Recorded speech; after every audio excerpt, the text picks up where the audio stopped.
You can access the alarm, clock, timer, stopwatch, and track your sleep activity using the Clock app.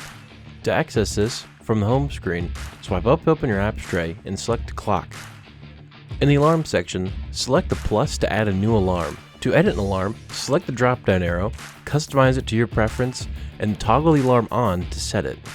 In Clock, the current date and time is displayed. To add a new clock, select the plus button and search for your desired city. In the timer section, input your desired time and select the start button. Here you can add 1 minute, pause, and reset the timer using the circle arrow. For the stopwatch, select the start arrow to start your stopwatch. You can pause the watch with the same button. You can time intervals using the right icon and reset the stopwatch with the left icon. And in bedtime, you can set an alarm clock and track your sleep activity using this feature. Thank you for watching. For more resources, visit sonimtech.com.